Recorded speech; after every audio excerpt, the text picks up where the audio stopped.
Pakistan Islamic medical association ने उसके CME department ने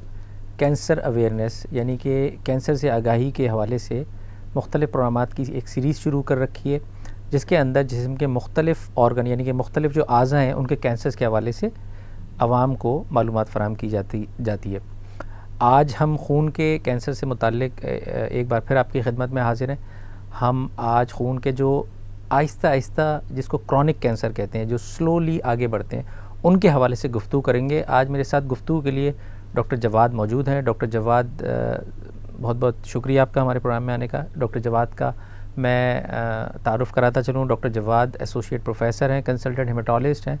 national institute of blood disease में काम करते हैं, जहाँ ये लेबॉर्ट्री और ब्लड बैंक को हेड कर रहे हैं। तो डॉक्टर जवाद, आज हम ब्लड कैंसर्स के हवाले से ख़ास तौर पे गो के बेशुमार ब्लड कैंसर्स हैं, अगर हम क्रॉनिक या आहिस्ता आहिस्ता जो ब्लड कैंसर आगे बढ़ते हैं जिनको हम क्रॉनिक कहते हैं, वैसे उसके हवाले से भी गुफ्तगू करें तो वो बेशुमार तरह के हैं, लेकिन हम कोशिश करेंगे जो मोस्ट कॉमन 2-3 कैंसर हैं उसके हवाले से आपसे कुछ मुफीद जो है हम गुफ्तगू कर सकें, जो आम आवाम के काम आ सके। तो आप कुछ हमें बताएं क्रॉनिक कैंसर्स के हवाले से, ब्लड कैंसर्स के हवाले से। जी, बहुत शुक्रिया डॉक्टर ज़ीशान और कीमा का मैं शुक्रिया अदा करना चाहूँगा कि उन्होंने मुझे मौका दिया। क्रॉनिक ल्यूकीमियाज़ जो है उसके अंदर तो आपने जैसे बता दिया कि बेशुमार किस्म के उसके भी कैंसर्स हैं, टाइप्स हैं, और वो बहुत आराम से फैलने वाले हैं। यानी कि होते तो वो कैंसर कहलाए जाते तो वो कैंसर ही हैं, लेकिन उसकी जो फैलने की और जिस्म पे इफ़ेक्ट करने की जो सलाहियत है वो इस तरह की होती है कि बहुत आहिस्ता वो जिस्म पे इफ़ेक्ट कर रहे होते हैं। और वो जो अमूमी तौर पे जो इंसान के जिस्म पे इफ़ेक्ट कर रहे होते हैं उसके अंदर गुदूद का कुछ ऐसे कैंसर होते हैं जो गुदूद के बढ़ जाने के तौर पे सामने नज़र आते हैं। कुछ में ऐसे होता है कि इंसान को अमूमी तौर पे जो है वो सिर्फ उसका वज़न गिर रहा होता है या बहुत ज़्यादा थकन बहुत ज़्यादा हो रही होती है, रात में बहुत ज़्यादा पसीने आ रहे होते हैं, ठंडे पसीने जिसे हम कहते हैं वो आ रहे होते हैं, या फिर ये कि उसकी तिल्ली बढ़ जाती है, इस किस्म की चीज़ें। सही। और और हल्का बुखार, ये 2-3 अलामत होते हैं जैसे आपने बताया कि। तो उसी के अंदर अगर हम ये देखना चाहें कि कौन से कैंसर ऐसे हैं जो बहुत ज़्यादा आम तौर पे हमारे पास आ रहे होते हैं, तो उसके अंदर क्रॉनिक माइलॉइड ल्यूकीमिया जिसे हम कहते हैं, और इसके अलावा क्रॉनिक लिम्फोसाइटिक ल्यूकीमिया है, और क्रॉनिक और पॉलीसाइथीमिया, ये 2-3 बहुत कॉमन है जो ऐसे जो अमूमी तौर पे हम कंसल्टेशन के अंदर भी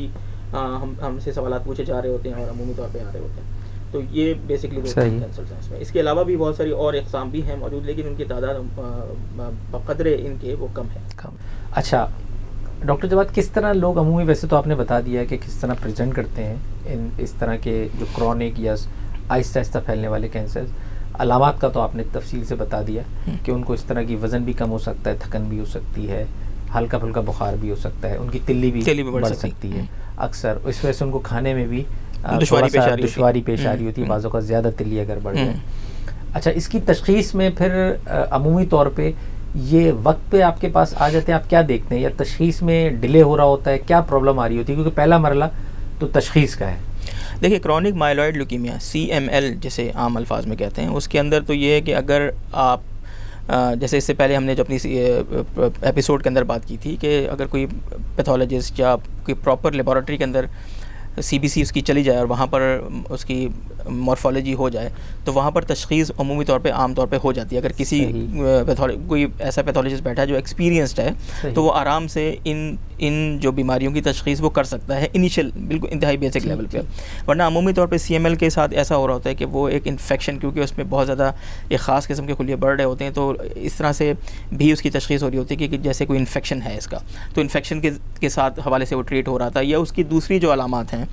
यानी कि उसके आपने कहा कि उसके WBC जो CML वाइट सेल बढ़ रहे होते हैं, वाइट सेल हर कैंसर में ब्लड में जिस तरह बढ़ते हैं, तो उसके अंदर जो खास किस्म के बढ़ रहे होते हैं, तो उसमें एक आम डॉक्टर को या फिर जो एक ऐसे लेवल पे बैठा है जहाँ पर उसके पास तमाम तशख़ीस के टूल्स मौजूद नहीं, तो उसको एज ए इन्फेक्शन के तौर पर उसको ट्रीट कर रहा है। सही। इसके अंदर तिल्ली भी बढ़ जाती है इंसान की, ठीक है, अगर वो हम सही तरह से ना देख सकें, या फिर उसके जो ब्लड काउंट जिस लाखों में चले जाते हैं उस पर अगर हम सही तरह से फौरी तौर पर नज़र न डालें, तो वो उसकी इलाज के अंदर डिले हो जाता है। लेकिन इस कैंसर की एक लिहाज से मैं ये कहूँगा कि अच्छाई ये है कि ये फ़ौरी तौर पर बहुत ज़्यादा नुकसान नहीं पहुँचाता, यानी कि फ़ौरी तौर पर ये जानलेवा साबित नहीं होता। और अगर इसी दौरान में अगर उसके काउंट 2.5 से, हमारे पास तो 5-5 लाख काउंट के साथ भी मरीज़, यानी कि वाइट सेल काउंट उसका 5 लाख में पहुंचा है, वो उस तक भी हमारे पास आया है,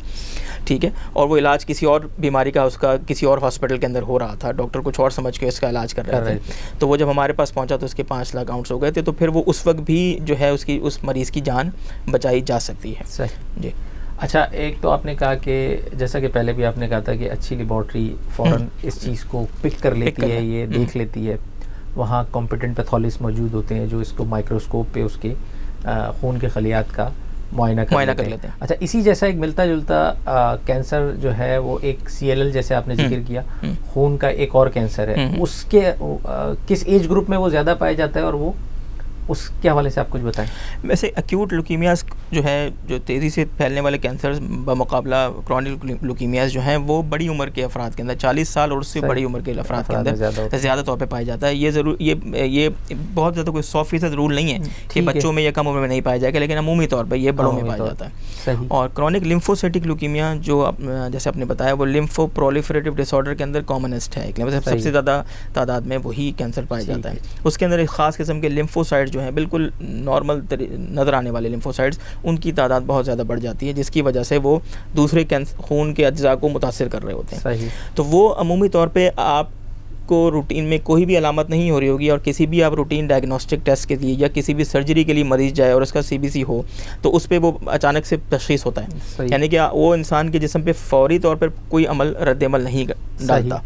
ठीक है ना। तो इस वाले कैंसर्स को तशख़ीस करने में डिले भी हो सकती है, लेकिन उसका डिले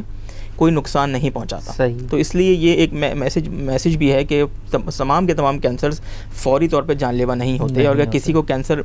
का लफ्ज़ उसकी रिपोर्ट के साथ आ जाए तो पहले वो मालूम कर ले कि किस किस्म का उसका कैंसर है। सही।